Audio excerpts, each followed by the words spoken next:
right, we have Catherine Blackwell, who's the farm manager over at Brown's Farm in Niwot. So how did you get connected to this? Like you said you were at Kilt previously for a little? No, I was at Oxford Gardens, and I was actually supposed to work at Kilt, and decided that just wasn't a good fit for me.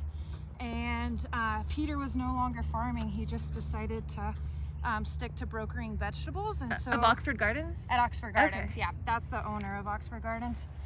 So I was kind of without a farm home, and I reached out to John. You know, I was right around the corner when I decided that I wasn't going to be at Kilt, and I just kind of came over here and was like, I don't know what to do. Like, he's like, why don't you just farm here? So that was, gosh, probably March of 2019. So John already owned this land, and he was helping. Owned this land. It's actually where Oxford Gardens started. So that's how I met John, was when Peter moved after the flood. You can see this giant pile of rocks over there, and all of that was washed up out of the creek and into the field. So John took about 5 years to get the field back to farmable land, just taking trees. I mean, the amount of junk that washed up in the field after the flood was kind of unreal. So then John decided, you know, he put cows back on these fields just to restore the land and grow cover crop and have them eat it down and, you know, get nutrients into the soil that way, while he was able to, you know, work on kind of the boulder and tree removal. And previously he helped Oxford? So Peter's Oxford Gardens started here, or was here for 10 years or so before the flood.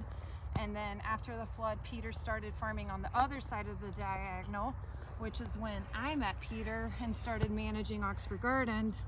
But anytime the tractor would break down or the pump would, you know, jam up, I would call John to, you know, get advice. He could just about fix things over the phone. He'd be like, okay, jiggle the key, prime this, put a little water in there, you know, and all of a sudden things would be going. So he and I just really hit it off and got along. And I met his wife Felicity, and they basically became my Colorado family. I'm from South Carolina, so all my people are out there. So yeah, they opened up their farmland to me last year to kind of go out on my own. And yeah, this is year 2, and it's been a wild success. We were a little nervous with coronavirus and local food systems. But you guys just started your CSA through that process, right? Yeah, so that was completely in response to coronavirus.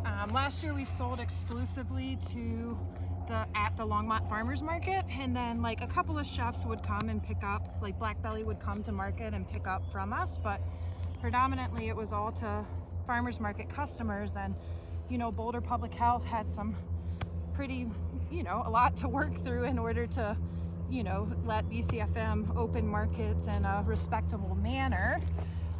So yeah, they basically,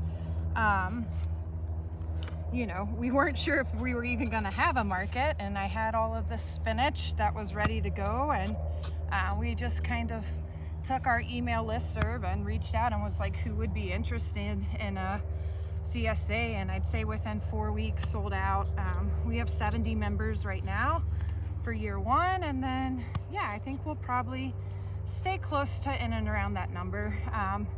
Chelsea, the other girl, she's not here today, but she and I both have been farming for quite a long time, and we've just found, like, on the bigger size farms, you don't get to do everything. Like right now I get to plant, I get to harvest, I get to weed, I get to seed. And you're preparing a bed for shallots, you said? Yeah, these are shallots that we'll plug in the ground, and then we'll harvest them next spring. Okay. But just a little foresight to get things in the ground when you can. And so you're getting to really have a hand in all parts of the farm process with this situation. And you said that you started it with John, but he's helping you develop what seems to be like your baby. Like when I see the website, and it's very, like, the branding, it's very beautiful. Girly, pretty. Yeah, and Chelsea helped with all the web design. She did a really good job with that. I don't know that I would have picked pink myself, but I also love it. I'm like, I can't imagine there's many farms with a pink website, so it's awesome. Yeah, the illustration. Cool. Thank you, Catherine. for sure.